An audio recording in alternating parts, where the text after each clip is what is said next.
Hey, what's up there, YouTubers? It's me again, Brian, aka Gamer55551, and I am back with a My 2 Cent video for this week, for the week of August 20th to the 26th, where I take a look at a couple of stories and give you my thoughts and my opinion about them. We got 4 stories to cover, including supposedly the issue of bringing Baldur Gate 3 to the Xbox Series X and S sounds like it has been resolved.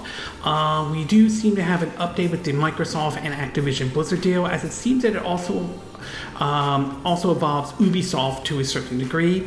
We also have the unfortunate sad news of basically Charles Martinet has retired as basically voicing Mario, and a bizarre controversy surrounding Starfield, particularly when it has to do with the start screen and everything like that. If you're interested in where I got the source of this information, links will be in the description down below, or you can click on the card that will appear up on this video. But before we get started, I like to do what I like to call the quick My 2 Cents, stories that kind of caught my attention, but I'm not going to go into a huge amount of details. The first one is the reports of Sea of Stars will be getting a physical release for the Nintendo Switch. However, it won't happen until sometime next year, though. In the meantime, the game is going to be available, be coming soon to all the platforms, including on the Nintendo Switch as well. I believe this game is going to Game Pass, but I'm not 100% sure though. If it does, I think that sounds great. I definitely will probably try it out on Game Pass if that turns out to be true and all. But those who are thinking of getting a physical version, particularly for the Switch, looks like you may have to wait a little bit longer, or at least sometime next year if you want to pick up the physical version. We also learned that supposedly the developers one of the directors at Monolith Soft says that the next Xenoblade game that they might be working on will be vastly different than what the first 3 are, though. And certainly I would be curious to see how Xenoblade Chronicles 4 would probably be like compared to the first 3, though. Obviously, Xenoblade Chronicles 3 is the conclusion of what started with the first Xenoblade Chronicles game when that was released back in 2011 on the Wii, before, someone did a definitive edition on the Nintendo Switch and all. So it's going to be very interesting to see. I mean, I'm down with a 4th entry in the Xenoblade Chronicles series, don't get me wrong. But at the same time, I would also like to see Monolith tackle, a new IP and everything like that. Not that I'm against them helping out like on Splatoon 3 or, helping out with Legend of Zelda, particularly with Tears of the Kingdom, but I would be open to them tackling a new IP and all, but I certainly would not be against the idea of another entry in the Xenoblade Chronicles series. Although, to be honest, I would like to see Xenoblade Chronicles X get ported over to the Nintendo Switch and all. We also learned that Konami has confirmed basically the resolution for each system for the upcoming Metal Gear Solid Master Collection, though, and the response has been pretty mixed on this one. The reports seem to indicate that for all the systems, it will be at 1080p, 720p if you're playing it on the Switch in portable mode. However, in terms of the frame rate is going to be at 30 frames per second on the Switch, where the other systems will be at 60 frames per second. This has led to some criticisms towards Konami, though, on this, though, especially considering the fact that the games, both 2 and 3, originally on the PS2, ran at 60 frames per second. So to see this drop to 30 is certainly not sitting well with it's not sitting well with everyone out there, to be exact, especially with the resolution, though. This kind of reminds me almost similar to what we saw with the Tales of Symphonia situation when that game got ported over, and the frame rate was dropped on that one compared to when it was released on the GameCube when it ran at 60 frames per second. There were also technical issues as well, and that kind of prompted Bandai Namco to apologize to the whole situation, though. We also learned that controversial thing that's been used for the PC, Denevo, if I'm saying this correctly, is now going to be available on the Nintendo Switch. That will basically block PC's Switch emulation, though. This has been sort of a very controversial software, particularly within the PC crowd. Supposedly, it's supposed to be always an online DRM, or basically supposed to protect piracy issues, but it has also raised questions of the possibility of performance issues that have been raised as well. So I would say this is sort of a very controversial thing to see come to the Nintendo Switch, though. Whether it will have an impact on Switch titles or not, that remains to be seen, but I can see why some people may not be pleased with this coming to the Nintendo Switch, especially since we've heard, let's just say from the PC crowd, it's been a lot of mixed response, and not everyone is happy about this feature and all. We also learned that 2 remasters are going to be coming to the Nintendo Switch and multiple platforms as well. One is the 3rd entry in the Turok series, Turok 3 Shadow of Oblivion, which is the conclusion of the series that started on the N64. 1 and 2 are already out though, so certainly nice to see the 3rd one come. And the other one is Star Wars Dark Force Remaster is also confirmed for the Nintendo Switch, and not to mention other platforms as well though. I've never played any of these games. I played Turok 1 and 2, but I never played Turok 3, and I never played Dark Forces, mostly because it was for, the PC and everything like that. But seeing these games get the remaster treatment, I might give these games a go though. I'll probably be keeping an eye out if a physical version does happen or not. So we'll have to wait and see, but either way, keep an eye out for these 2 remasters though. Interestingly enough though, we also learned that Age of Empire 4 is now available to download on the Xbox console, basically on the PC, on your Xbox console, courtesy of Game Pass though. Interesting surprise that they announced this. This was basically announced during Gamescom though, so nice surprise on Microsoft's part, but not on the same scale as, say, Hi-Fi Rush, which came out earlier this year, which was kind of a surprise to a lot of folks, since this was a game that no one knew was coming and everything like that, compared to Age of Empire 4, which they announced it was coming to the Xbox as well. So, but excuse me, but still, nice surprise. Nevertheless, though, if you're curious to try it out, it's available on Game Pass right now, though. We also learned that Microsoft has mentioned how Starfield is the starting gun for the next couple of years now. They feel like Starfield will be the game that kind of puts Microsoft sort of back on tracks. I mean, they had a quiet 2022. Throughout the Xbox One era, they were kind of buying up studios and everything like that. That this should be all the fruits and labor that they have paid out and everything like that. We'll have to wait and see how Starfield is when that game officially comes out. Right now, the hype certainly is good for that game, and we'll have to see when it comes out on September 6th or September 9th. It's one of those dates, to be exact, though. And we'll see if Starfield is the start of sort of turning some of, Xbox's fortune around to a certain degree. Obviously, Redfall did not help the situation, so we'll see if Starfield can do that, though. We also learned of a new trailer that was showing for Stalker 2 Hearts of Chernobyl, though, which it is a title I'm still looking forward to. It's still coming to the Xbox Series X and S and PC and Game Pass as well. However, it seems as though that a 2023 release date, despite the claim of it set for December 1st, 2023, is certainly now out the window. It has now been confirmed that it will be coming out sometime in 2024. It is a little bit unfortunate, though, and I will admit, because it is a game I am looking forward to trying out. But at the same time, though, given what the developers have been going through lately, mostly because of the war between Russia and Ukraine, it is kind of understandable to a certain degree. So a bit unfortunate, though. Hopefully it's well worth the wait when the game comes out in 2024. We also learned that Sony showed off basically their PlayStation Portable Remote Player, though. They released some of the specs and the price point, which seems to be at $200, though. I mean, on one hand, it kind of does look somewhat impressive to a certain degree, but at the same time, you are very limited with it, though. It's not going to be on the same level with the Switch where you could take it anywhere you want to. This one is, you have to be in an area with a strong Wi-Fi and so forth. So I think there's going to be some limited appeal and all. Whether this does take off or not, that remains to be seen, though. I mean, PlayStation VR 2 didn't exactly, for what I understand, set the world on fire or everything like that. So we'll see if this one fares better or not. And last but not least, we have also learned that BioWare has announced some job cuts, though, and it's reportedly had lay off 50 people. On top of that, they have also parted way with the unionization for the Dragon Age testers. This on the heels of the fact that we've been hearing about what's been going on with Dragon Age Dreadwolf, if I'm saying the name correctly, and Mass Effect 4. There have certainly been some issues going back and forth with that game and everything. So we'll have to wait and see what happens to that. Very sorry to hear that 50 of those employees are leaving or being laid off. Hopefully they're able to find new jobs and so forth. So very much unfortunate situation though.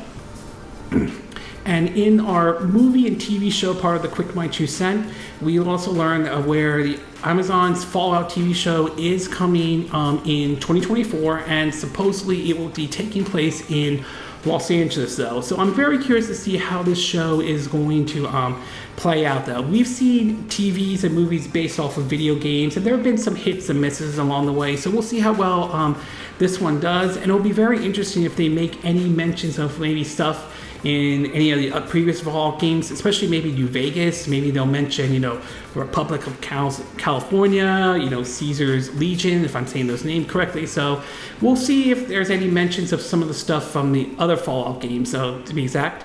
We also learned that basically CNN will now be adding some of their shows to the streaming series of Max. They're going to be adding news, particularly streaming though. We'll see how well this does. This sort of has to do with them reorganizing after killing off CNN Plus, which only lasted for a couple of months and so forth. So we'll see if this one is going to be interesting how this does on, you know, Max, formerly known as HBO Max and all. We also learned that the return date for, I think, Rick and Morty for season 7 though. It's going to be very interesting how season 7 is going to do for that show, following that one of the folks who was part of the co-creator of it was let go following several allegations that was laid against him, including of supposedly abusing his wife or his girlfriends or something like that. He was found supposedly clear of charges though, but still it did a lot of sort of, well, damage and everything like that, particularly for him. So we'll see what impact this will have on the seventh season of Rick and Morty though. We also learned that Jerry O'Connell will be hosting basically a Star Trek special, meeting with looking back at Star Trek from, you know, the original to Star Trek Lower Deck. And supposedly, I believe the first episode of Star Trek Strange New Worlds from season 1 will also be making an appearance on CBS. So for those who are curious of picking up Paramount Plus or not, they could watch the first episode though. So certainly going to be very interesting. We have seen Star Trek kind of make somewhat more of a resurgent over the years. It definitely has drawn more and more of a crowd, and also I've been watching the second season of Strange New Worlds, and I have been enjoying it, to be exact. So been liking it and everything like that. So it's something to check out in the start of what will be known as Star Trek Day.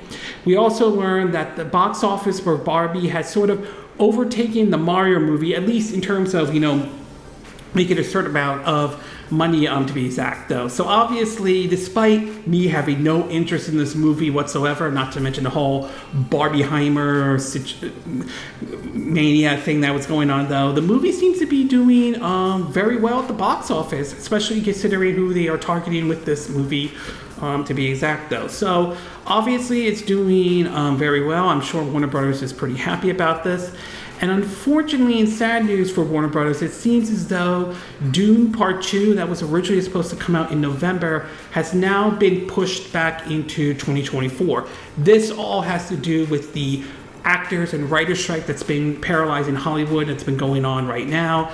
Very unfortunate indeed, though. I was definitely looking forward to seeing Part 2 after watching, you know, Dune Part 1 on Max and everything like that. So yeah, I'm hoping that the actors, the writers, and basically the studio heads could get together and resolve this writer strike that has been going on though. But unfortunately, Dune Part 2 has now been one of the casualties because of the writer strikes. It's now been pushed into next year and all.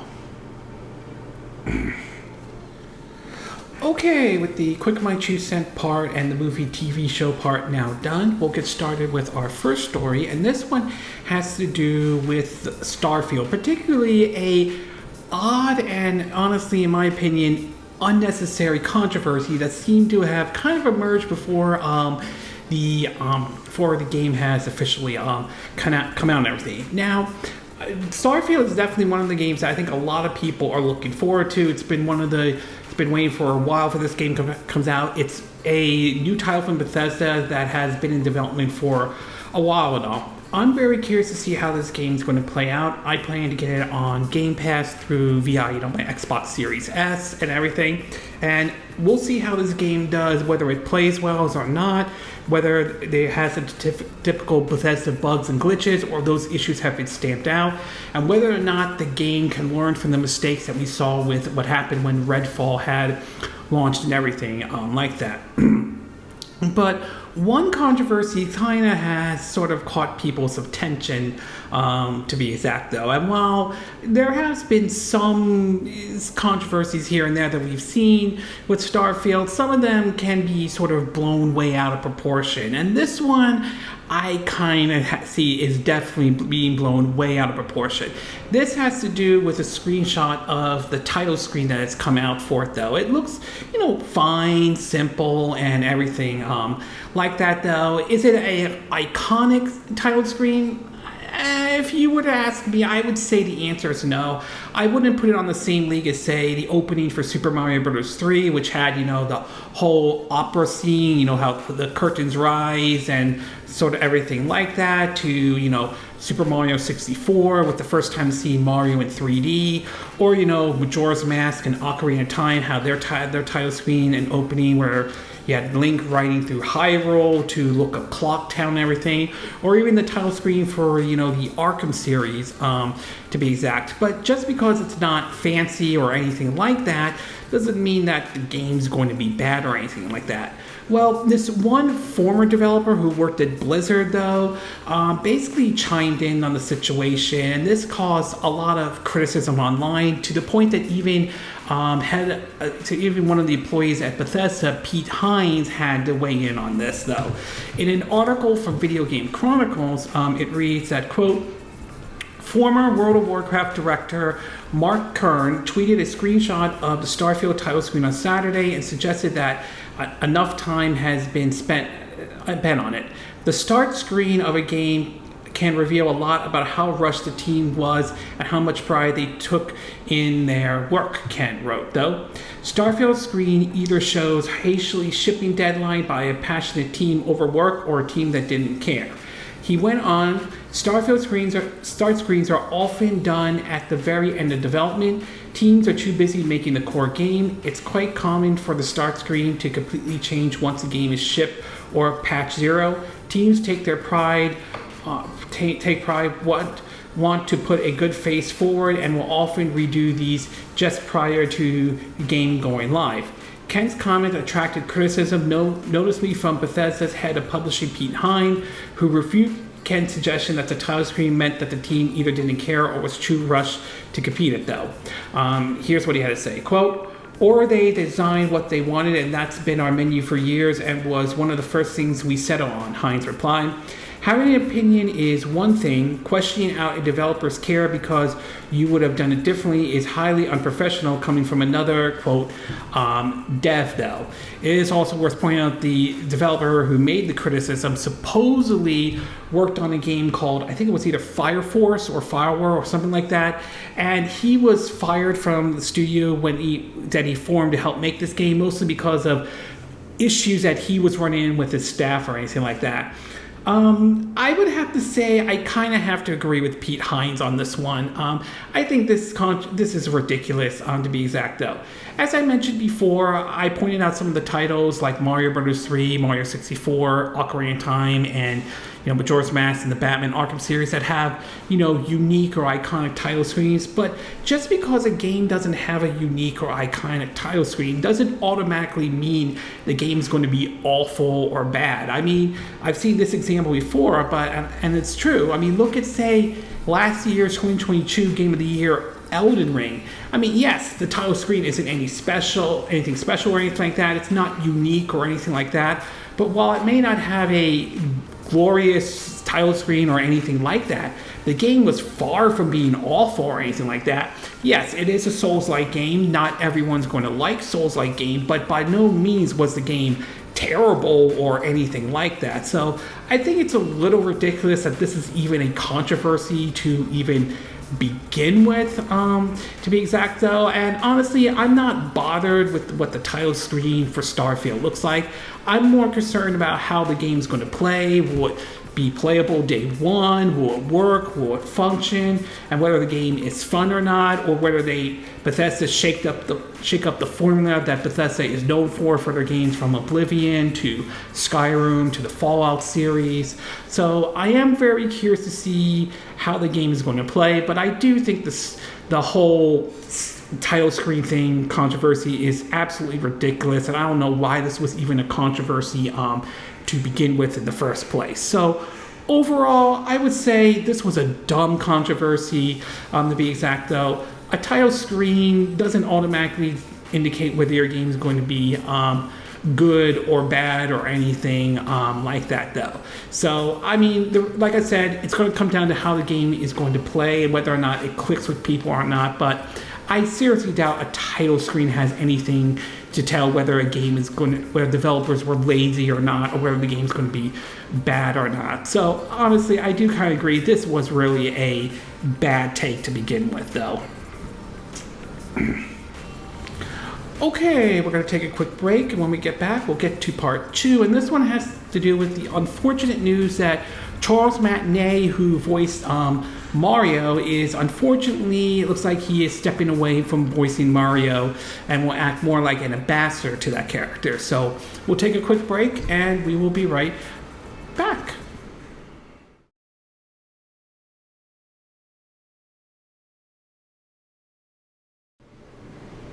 Okay, and we are back with part 2 of my 2 cent video, and for this one, it has to do with the unfortunate news surrounding the person who voices, Mario from like the Mario games and so forth, by the name of Charles Martinet.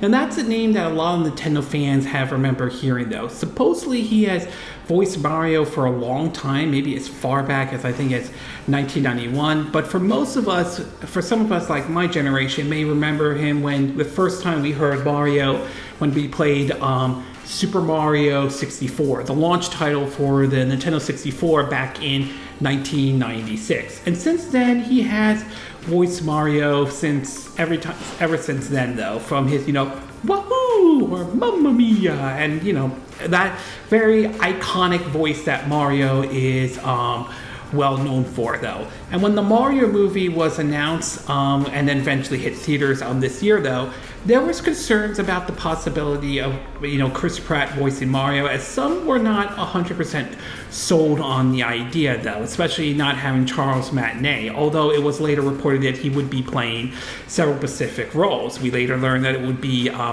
Gespo, if I'm saying the name correctly, who would be playing the arcade game at the Punch-Out Pizzeria in the Mario movie, and voicing Mario and Luigi's dad, though. And in the end, it turned out to be Chris Pratt voicing Mario. Wasn't as awful as some people were fearing, though, to be exact. I still think Charles Martinet I still stand behind that. I'm still mixed about Chris Pratt voicing Mario and all, but not bad either, though. And he had made claims before that he would be continuing to voice Mario, Charles Martinet, until he supposedly dropped dead and all. Well, apparently we have now learned that he will be retiring from voicing Mario, but taking more of a role of promoting the character and all, as being Mario's ambassador. There have been several articles about this, though, but it had to do with a post on X, formerly known as Twitter, basically with a statement from Nintendo of America. It reads that, quote, "We have a message for fans of the Mushroom Kingdom. Please take a look." This is what they had to say. Quote, Charles Martinet has been the original voice of Mario in Nintendo games for a long time, as far back as Super Mario 64. Charles is now moving into a brand new role of Mario Ambassador. With this transition, he will be stepping back from recording character voices for our game, but he'll continue to travel the world sharing the joys of Mario and interacting with you all. It's been an honor working with Charles to help bring Mario to life for so many years, and we want to thank and celebrate him. Please keep an eye out for a special video message from Shigeru Miyamoto and Charles himself, which we will post at a future update. So I'm not sure whether or not this was a case of Nintendo letting him go, or if he made a decision that he wanted to step back or something like that. But judging from it, based on what I've read so far, it doesn't sound like there were any bad blood or animosity against both Charles Martinet or Nintendo and all. But in either case, it is very sad and very unfortunate, to be exact, though, because him not hearing, it's going to be very difficult to hear, Mario's voice without knowing the fact that Charles Martinet is going to be doing it and everything like that. So it's kind of, it's very sad to hear this, but at the same time, I also kind of understand that he wasn't going to be voicing Mario forever. At some point, he was going to have to take a step back or retire, to be exact, though. So it is very unfortunate and very sad to hear this, though, but I hope whoever they pick to voice Mario going forward is someone that can still be able to deliver it the way Charles Martinet did it when he voiced Mario and everything. So I'm kind of mixed on this and kind of very sad to hear this, though. But at the same time, it wasn't. I wouldn't say I wasn't not surprised to hear this out. I'm hoping that he could. I'm glad that he's going to continue to travel the world talking about Mario, help make the character more well known. I consider him as an iconic character and all, to be exact, though. But it is very sad to see he won't be voicing Mario anymore. So overall, though, kind of sad to hear this, because him voicing Mario was kind of part of my childhood to a certain degree, though. But at the same time, I'm not surprised to a certain extent, though.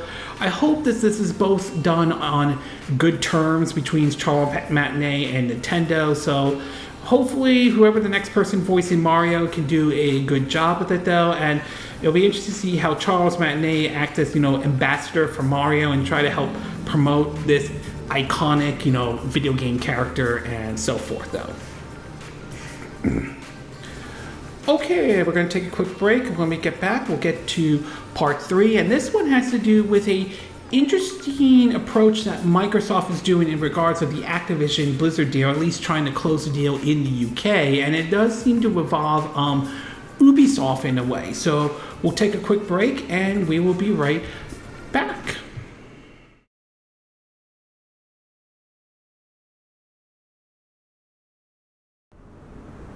Okay, and we are back with part 3 of my 2 cent video for this week. And for this one, we're going to be taking a look at basically a interesting approach that Microsoft is taking with the whole Microsoft Activision Blizzard deal. Now, this deal has sort of been going back and forth basically throughout 2023, though. First announced that Microsoft was going to buy Activision Blizzard in 2022, we've seen some ups and downs. We've seen several countries have given the okay to basically let this deal go through. We had the situation with the CMA in April that chose to block the deal. We had the EU basically give the okay for this deal to go through.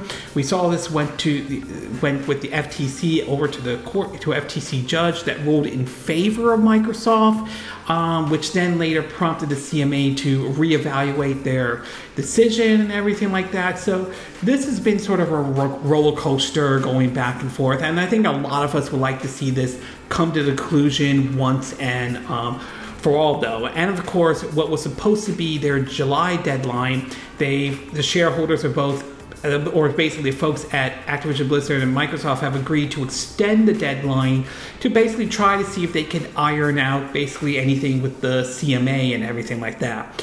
Well, recently it does seem to indicate that Microsoft might be taking somewhat of a different approach with the CMA in terms of working out a deal with Ubisoft to allow them to stream Activision Blizzard games on, like Ubisoft Plus or their servers, at least in the UK.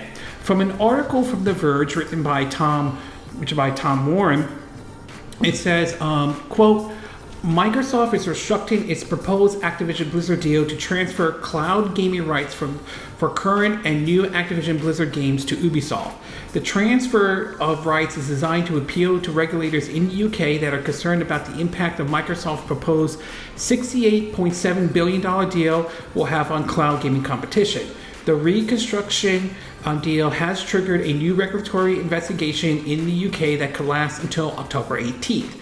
To address the concerns about the impact of the proposed acquisition on cloud gaming streaming raised by the UK competitors and market authorities, We are restricting the transition to acquire a narrow set of rights, says Microsoft President Brad Smith.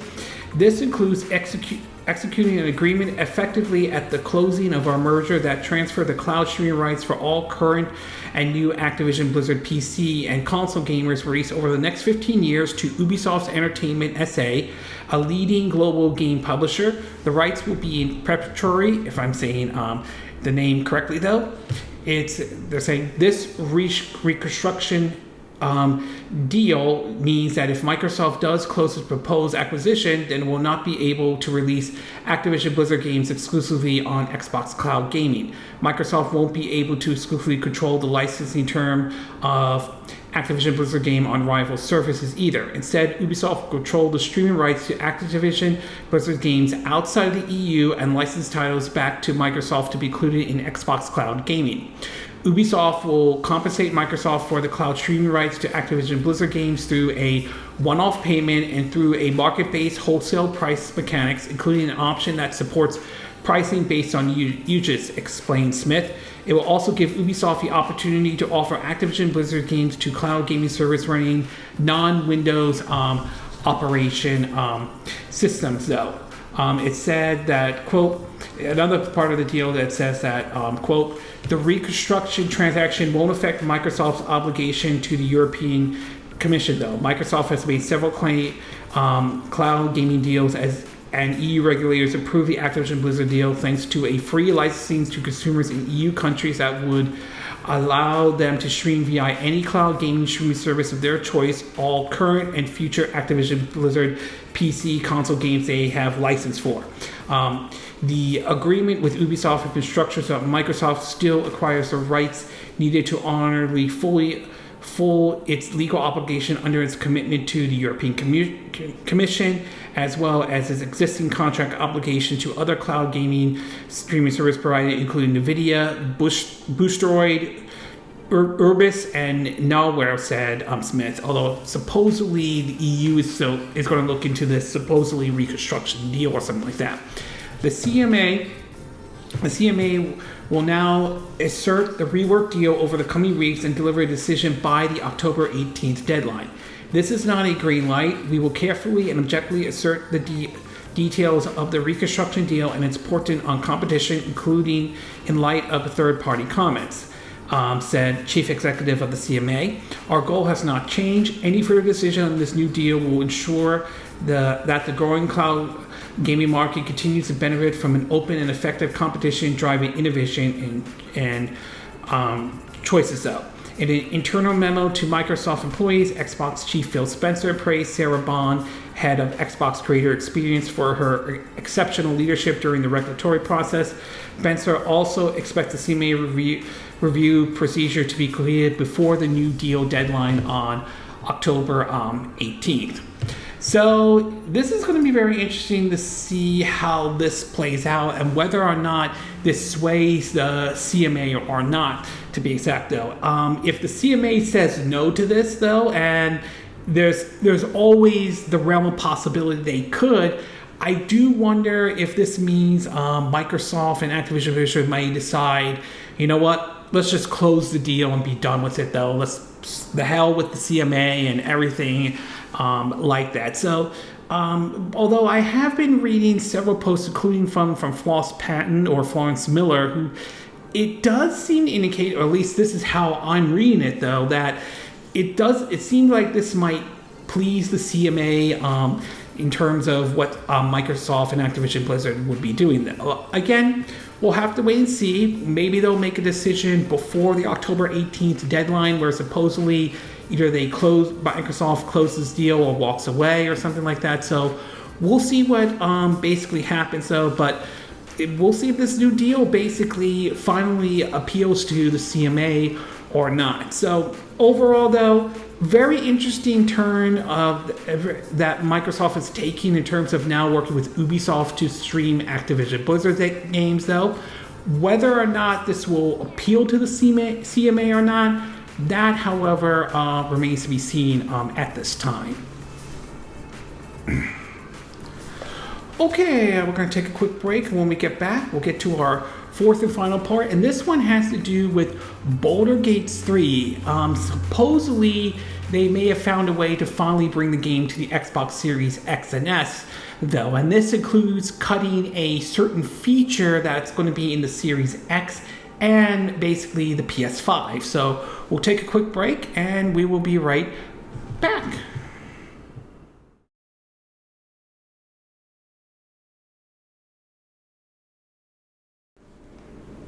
Okay, and we are back with our fourth and final part of our Might You Sent video for this week. And for this one, we're going to be taking a look at what supposedly may be an issue that's been resolved for the Xbox version of Baldur's Gate 3, particularly for the Xbox Series X and S, mostly for the Xbox Series S though. Now, one of the games that seem to have done very well, at least being released on the PC though, has been Baldur's Gate 3. The response to this game has been pretty positive though, and supposedly there are some who believe this game could win Game of the Year though. I do think it has a chance. I think it's not out of the realm of possibility, but we'll have to wait and see what its competition might be. And in some ways, I do feel that Baldur's Gate 3 is kind of almost in a situation very similar to what we seen with last year with Bandai Namco and From Software's Elden Ring, where that game really blew up in 2022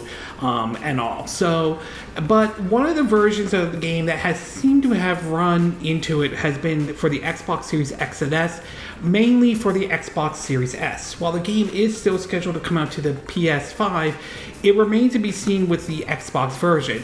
A lot of this had to do with the fact that co-op was running into some issues with the Xbox Series S version, as it does seem that that's something the studio has openly admitted. This sort of brought up a debate about, is the Xbox Series S holding next gen back and everything like that, although there has been some developers and some folks have come out and chimed and say that is technically not true and everything like that though. Well, apparently it seems as though they were able to resolve this issue to a certain degree, and it sounds like that resolved basically meant that they were removing the co-op feature for the Xbox Series S version though. In an article published on Pure Xbox, it reads that, quote, Aulx Studio CEO has announced today that Baldur's Gate 3 will still be released on Xbox in 2023, and the team is ditching local co-op support for the Xbox Series S version. In a couple of tweets, the CEO explained that Larson came to this decision after meeting with Xbox Phil Spencer at Gamescom earlier this week, although he stopped short of revealing any kind of specific release date. This is what he had to say. Quote, super happy to confirm that after meeting Phil Spencer yesterday, we found a solution that allows us to bring Baldur's Gate 3 to Xbox players this year still, something we're working towards for quite some time. All improvements will be there, with split-screen co-op on the Series S will not feature split-screen co-op, but will include cross-save progression between Steam and Xbox Series. Over the past couple of months, it's been made publicly acknowledged that the developer has been struggling to implement split-screen multiplayer in the Xbox Series S version of Baldur's Gate 3, and therefore it looks like the Xbox version was going to be delayed in 2024. Phil Spencer also discussed this in an interview with Gamescom yesterday, though. Fortunately, this new solution means we'll definitely be playing Baldur's Gate 3 in Xbox in 2023, and although the lack of split screen is disappointing on Series S, it's just nice to know the game is coming this year after all, though. Now, obviously, again, we don't have an official release date. Hopefully, they could bring it to the system soon and everything like that. And it seems as though split screen co-op is probably the only thing being removed, at least for now, though. To be exact, though, I'm kind of mixed on this announcement to a certain degree, though. On one hand, I'm seeing what the game is and all. I'm not losing sleep over the fact that basically there's not going to be any co-op or anything like that. Being this is more on the RPG side, I don't think it's something to lose absolute sleep over or anything like that, though. So it doesn't bother me that co-op is being pulled out to it, though. It's kind of almost similar to my view with the Red Dead Redemption game that they released on the Switch and the PS4. I mean, it is a little bit unfortunate, but I'm not big on multiplayer, so I'm not completely losing sleep on it. On the other hand, it does raise certain questions of what this means going forward in terms of bringing, certain games, over to both the Series X and S. And we've seen this before, ranging from frame rates where some developers have decided to just keep it at 30 frames per second on the Series S while offer a 60 frame or graphic mode or 60 frames per second or 60 frames per second on the Series X and everything like that. So it does raise certain questions about going forward to mean what this means for future games that come to the system. Are they going to be, this means that certain things will be cut out for the Series S version, to be exact. So it raises some questions though, and it'll be interesting to see what this means going forward for developers that brings games for the Series X and the Series S. Now, I like the Series S though. I think it's a good console. It's sort of a budget console, budget next-gen console as I tended to look at it though. It does play a lot of the games and everything that I want to play and all, but we have seen some developers struggle with it. Some of it may be on Xbox's side, some of it could be on the developer side, that they don't really utilize it or do a very good job, such as maybe develop for the Series S version first before going to the Series X and everything like that. So it kind of raises some concerns about this though. But being that the only thing they're cutting from the Series S seems to be only the local co-op and not really anything else, I'm not as hugely bothered by this as some out there might be, to be exact though. I mean, as for how the game will look and play on the Series X and S, particularly the Xbox Series S though, that's going to remain to be seen. We'll have to see how this game looks and plays on that version compared to what it is on the PC and of course, the PS5 and everything like that. So overall though, it does sound like they've managed to find a way to resolve the issue, but it's going to be interesting what this means for future games going forward in terms of bringing them to the Xbox Series X and S to be exact, and whether or not this means Microsoft is going to change some of their policies going forward, considering the fact that the original policy was that content feature-wise or something like that has to be available on both the Series X and the Series S. So it's going to be kind of interesting to see how Microsoft handles these kind of situation going forward for now on and all that. Okay, this concludes my 2 cent video for this week, for the week of August 20th to the 26th. And again, these are my opinion. What are yours? What are your thoughts about this whole controversy over the Starfield start screen and everything like that? Do you think it's really a big deal? Or do you think some folks out there are blowing it way out of proportion, to be exact though? What are your thoughts about, Charles Martinet stepping back from voicing Mario and all? Are you saddened to hear this news at all? Do you think that it was only a matter of time before something like this was going to happen though? What are your thoughts about this new take on the whole Microsoft and Activision with them bringing Ubisoft to handle the cloud streaming part? Do you think this will persuade the CMA to change course and approve the deal compared to what happened in April, or do you don't think this will have any sway on the CMA at all? And what are your thoughts about the Baldur's Gate 3 situation, which they're cutting out local co-op for the Xbox Series S version? Do you think this is the right direction for the developers to go, though? Do you think this raises concerns about content or feature-wise going forward in terms of developers want to bring it to the Xbox Series X and S in any way? Were you looking forward to co-op feature in Baldur's Gate 3, or do you not really losing sleep over the fact they're taking out local co-op for the Xbox Series S version of Baldur's Gate 3.